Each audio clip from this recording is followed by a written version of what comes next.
सोमवार का दिन शंकर भगवान को समर्पित होता है। आज के दिन भक्त भोलेनाथ को प्रसन्न करने के लिए विशेष पूजा अर्चना करते हैं।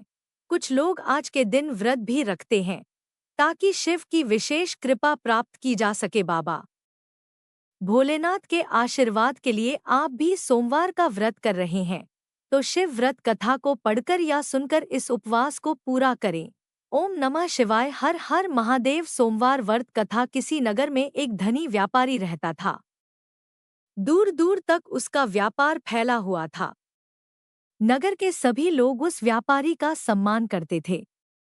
इतना सब कुछ संपन्न होने के बाद भी वह व्यापारी बहुत दुखी था क्योंकि उसका कोई पुत्र नहीं था, जिस कारण अपने मृत्यु के पश्चात व्यापार के उत्तराधिकारी की चिंता उसे हमेशा सताती रहती थी। पुत्र प्राप्ति की इच्छा से व्यापारी प्रत्येक सोमवार भगवान शिव की व्रत पूजा किया करता था और शाम के समय शिव मंदिर में जाकर शिवजी के सामने घी का दीपक जलाया करता था। उसकी भक्ति देखकर मां पार्वती प्रसन्न हो गई और भगवान शिव से उस व्यापारी की मनोकामना पूर्ण करने का निवेदन किया।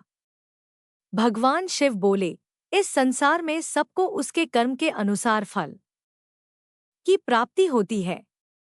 जो प्राणी जैसा कर्म करते हैं उन्हें वैसा ही फल प्राप्त होता है। शिवजी द्वारा समझाने के बावजूद मां पार्वती नहीं मानी और उस व्यापारी की मनोकामना पूर्ति हेतु वे शिवजी से बार बार अनुरोध करती रही। अंततः माता के आग्रह को देखकर भगवान भोलेनाथ को उस व्यापारी को पुत्र प्राप्ति का वरदान देना पड़ा। वरदान देने के पश्चात भोलेनाथ मां पार्वती से बोले, आपके आग्रह पर मैंने पुत्र प्राप्ति का वरदान तो दे दिया, परंतु इसका यह पुत्र 16 वर्ष से अधिक समय तक जीवित नहीं रहेगा। उसी रात भगवान शिव उस व्यापारी के स्वप्न में आए और उसे पुत्र प्राप्ति का वरदान दिया और उसके पुत्र के 16 वर्ष तक जीवित रहने की भी बात बताई। भगवान के वरदान से व्यापारी को खुशी तो हुई, लेकिन पुत्र की अल्पायु की चिंता ने उस खुशी को नष्ट कर दिया। व्यापारी पहले की तरह सोमवार के दिन भगवान शिव का विधिवत व्रत करता रहा। कुछ महीनों के बाद उसके घर एक अति सुंदर बालक ने जन्म लिया और घर में खुशियां ही खुशियां भर गई। बहुत धूमधाम से पुत्र जन्म का समारोह मनाया गया, परंतु व्यापारी को पुत्र जन्म की अधिक खुशी नहीं हुई क्योंकि उसे पुत्र की अल्पायु के रहस्य का पता था। जब पुत्र 12 वर्ष का हुआ तो व्यापारी ने उसे उसके मामा के साथ पढ़ने के लिए वाराणसी भेज दिया। लड़का अपने मामा के साथ शिक्षा प्राप्ति हेतु चल दिया। रास्ते में जहां भी मामा भांजे विश्राम हेतु रुकते, वहीं यज्ञ करते और ब्राह्मणों को भोजन कराते। लंबी यात्रा के बाद मामा भांजे एक नगर में पहुंचे। उस दिन नगर के राजा की कन्या का विवाह था, जिस कारण पूरे नगर को डोट सजाया गया था। निश्चित समय पर बारात आ गई, लेकिन वर का पिता अपने बेटे के एक आंख से काने होने के कारण बहुत चिंतित था। उसे भय था कि इस बात का पता चलने पर कहीं राजा विवाह से इनकार न कर दे, इससे उसकी बदनामी भी होगी। जब वर के पिता ने व्यापारी के पुत्र को देखा तो उसके मस्तिष्क में एक विचार आया। उसने सोचा, क्यों न इस लड़के को दूल्हा बनाकर राजकुमारी से विवाह करा दूं। विवाह के बाद इसको धन देकर विदा कर दूंगा और राजकुमारी को अपने नगर ले जाऊंगा। वर के पिता ने लड़के के मामा से इस संबंध में बात की। मामा ने धन मिलने के लालच में वर के पिता की बात स्वीकार कर ली। लड़के को दूल्हे का वस्त्र पहनाकर राजकुमारी से विवाह कर दिया गया। राजा ने बहुत सारा धन देकर राजकुमारी को विदा किया। शादी के बाद लड़का जब राजकुमारी से साथ लौट रहा था तो वह सच नहीं छिपा सका और उसने राजकुमारी के ओढ़नी पर लिख दिया, राजकुमारी, तुम्हारा विवाह मेरे साथ हुआ था। मैं तो वाराणसी पढ़ने के लिए जा रहा हूँ और अब तुम्हें जिस नवयुवक की पत्नी बनना पड़ेगा वह कान्हा है। जब राजकुमारी ने अपनी ओढ़नी पर लिखा हुआ पढ़ा तो उसने काने लड़के के साथ जाने से इनकार कर दिया। राजा को जब ये सब बातें पता लगीं, तो उसने राजकुमारी को महल में ही रख लिया। उधर लड़का अपने मामा के साथ वाराणसी पहुंच गया और गुरुकुल में पढ़ना शुरू कर दिया। जब उसकी आयु 16 वर्ष की हुई तो उसने यज्ञ किया। यज्ञ के समाप्ति पर ब्राह्मणों को भोजन कराया और खूब अन्न वस्त्र दान किए। रात को वह अपने शयन कक्ष में सो गया। शिव के वरदान के अनुसार शयनावस्था में ही उसके प्राण पखेरु उड़ गए।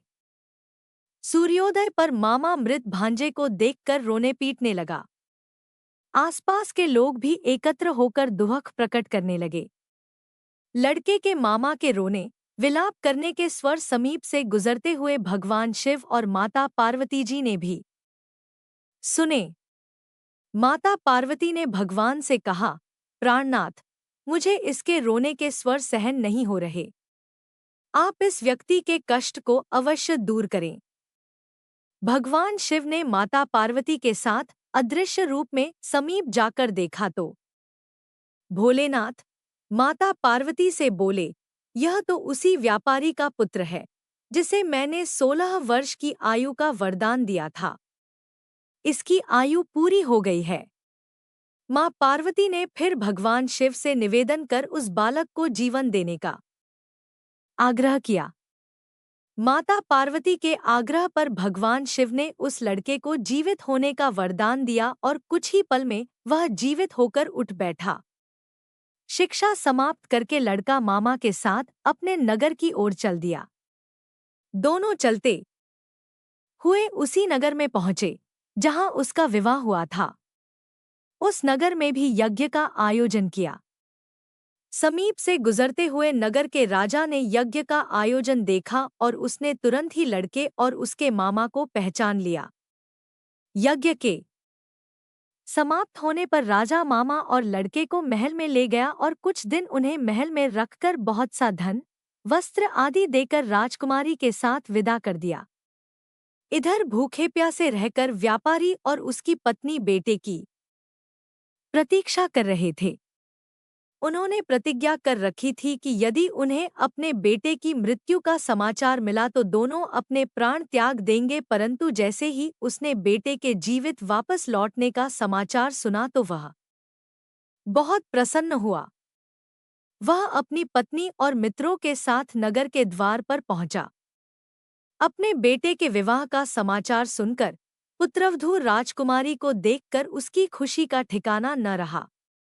उसी रात भगवान शिव ने व्यापारी के स्वप्न में आकर कहा, हे श्रेष्ठी, मैंने तेरे सोमवार के व्रत करने और व्रत कथा सुनने से प्रसन्न होकर तेरे पुत्र को लंबी आयु प्रदान की है।